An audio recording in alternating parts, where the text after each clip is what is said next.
falando como sempre, minha gente de direito. Estou aqui com meu amigo de muito tempo, doutor Nogara, advogado trabalhista, e como é importante a gente se precaver. Eu sou uma pessoa muito precavida, não é, doutor Nogara?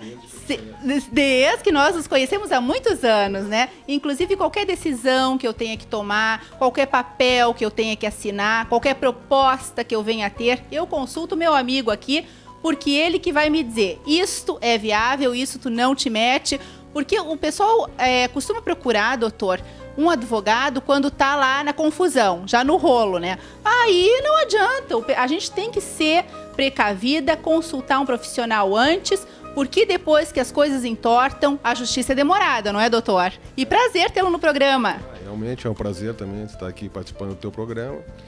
E tu falaste com muita propriedade.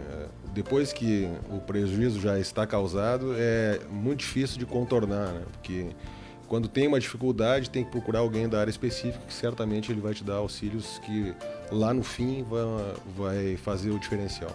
Faz toda a diferença, né? Eu não quero me preocupar, ter dor de cabeça, Deus o livre. A vida já é tão complicada, né, doutor? A gente tem dor de cabeça aí do nada. Então, por que não consultar um profissional e não ter a certeza que aquele negócio pode dar certo? Porque um documento mal assinado, eu diria, não diria nem assinado, mal assinado, a dor de cabeça que dá, doutor. Ou mal formulado também, muitas vezes, né? Então, procura o advogado, ele vai te dar toda a orientação nesse sentido. Que documento deve ser utilizado ou não utilizado e assim por diante.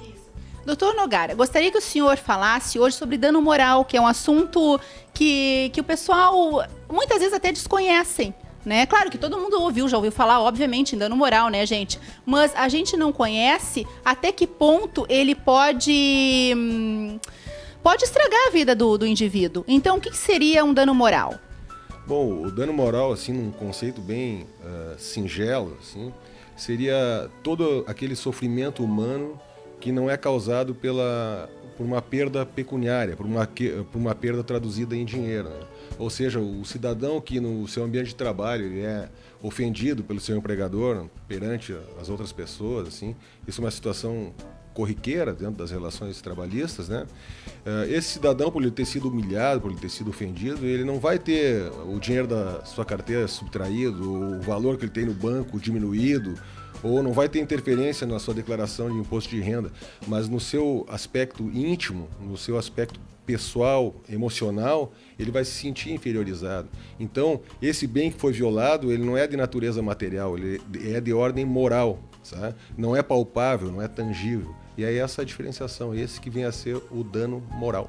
Então já mexe com o psicológico do indivíduo. Certamente o psicológico ele é frontalmente avariado em situações em que houve o dano moral.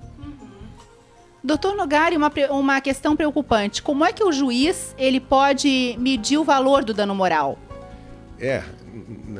Não é uma questão tão singela de ser respondida, né? É uma questão tormentosa tanto para advogados como para juiz, né? A pessoa que vai entrar deve pensar assim, quanto é que eu posso ganhar, né? Aqui o empregador vai dizer, quanto é que pode me custar isso, né? O advogado também vai perguntar quanto é que eu vou pedir, quanto é que eu vou colocar na petição inicial, né? E o que vai fazer a defesa também diz, até quanto pode chegar essa condenação para eu orientar bem o meu cliente de modo que, olha, isso aqui pode não dar nada ou pode dar muito, né? Só que, justamente, tem um princípio geral, né, que a lei estabelece no Código Civil, que vai ser pela extensão do dano, né? Ou aquele que teve uma mera afronta na frente dos outros colegas, a extensão do dano é menor do que aquele que foi xingado de forma sistemática e assintosa na frente dos mesmos colegas, né? A extensão do dano é diferenciada. O dano de menor extensão vai ser valorado com um valor menor e, por conseguinte, o outro com valor maior, né? Sabe? Porque a questão de medir o dano moral, o direito ele não é uma ciência exata, é uma ciência valorativa. Sim. E aí agirá o juiz também dessa forma valorativa. Vai ver o potencial econômico daquele que ofendeu, né? Se uma multinacional ofende alguém, não adianta eu pegar e punir essa multinacional com 10 mil reais, né? E a borracharia lá do cidadão, eu impor a mesma dos 10 mil reais. Para esse vai ser uma pena agora, para essa multinacional, 10 mil reais, ele não vai se preocupar em reparar a sua conduta, vai continuar praticando esse ato ilícito. Né? É verdade. Agora as empresas, doutor, o empregador que não se preocupa muito com o empregado, né, com a segurança dele, que não está nem aí, ou até mesmo para não gastar mais equipamentos de segurança e tudo, e deixa o empregado trabalhar naquela situação precária. Qual é a diferença do empregador que se preocupa com o seu empregado, né, em questão do dano moral, e aquele empregador que tem essa preocupação? Essa é uma ótima pergunta, porque justamente ela vem complementar esse princípio do Código Civil que eu tinha te falado, que em princípio o dano moral se mede pela extensão do dano, porque esse mesmo artigo ele fala que o juiz poderá reduzir o valor da condenação de acordo com a culpabilidade daquele que causou o dano moral, né? Ou seja, se o cidadão se acidentou porque não usava equipamentos de proteção e teve um dano estético, né, causado na sua face, digamos.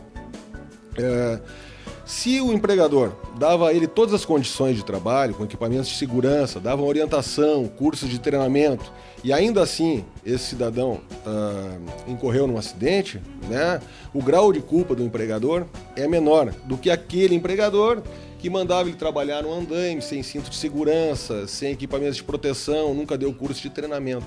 Então, primeiro a extensão do dano e depois se afere também a culpabilidade das duas partes, né? Tanto do empregado como do empregador, no tocante à ocorrência do dano. Aquele empregador que não quer gastar, no fim o barato sai caro. O barato vai sair caro. Doutor, eu tenho uma pergunta até de uma vizinha que pediu que eu lhe fizesse. Ela recebeu uma reclamatória trabalhista que a empregada pedia 300 salários mínimos de dano moral. Olha só, doutor. Porque tinha rasurado a carteira de trabalho. Então ela lhe pergunta, isso é mesmo que se pede e que se paga, doutor Nogara? O pedir, tu pode pedir o quanto quiser, né? Agora, o que vai levar é outra coisa, né?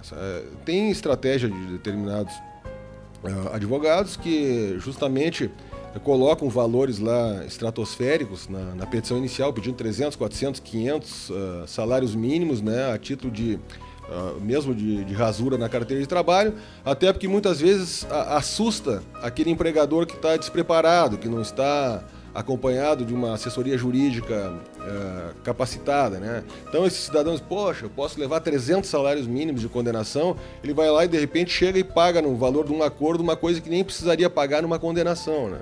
Então o que se pede não tem parâmetro, né? Sabe? O que se leva vai entrar dentro daquela regra da valoração, né? Da extensão do dano e do grau de culpabilidade. Mas os tribunais, eles têm já fixado, não existe uma tabela na lei dizendo, olha, para xingar de bobo é 100, para xingar de alguma coisa mais grave é 500. Não tem essa tabela, né? Mas o que existe são as repetições de decisões, né?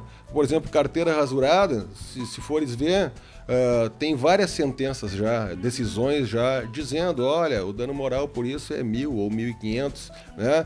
E não vai fugir desse padrão. Os juízes já têm conhecimento até onde pode ir esse tipo de dano, né? Se for dano, então eles não vão fugir desse padrão, vai ser dentro dessa média. Por isso a importância de um advogado competente, como meu amigo. Então, doutor, lhe espero a semana que vem com mais informações ao nosso telespectador. Tá, com todo o prazer. Obrigada, a gente que agradece. Então, gente, qualquer dúvida ou se tá aí com problema, com um pepino daqueles, né? Recomendo o doutor Nogara, advogado conceituadíssimo. Telefone do doutor, 3391-2242. Então, qualquer dúvida, só ligar para o escritório do doutor Nogara e a semana que vem, novamente, o doutor com a gente.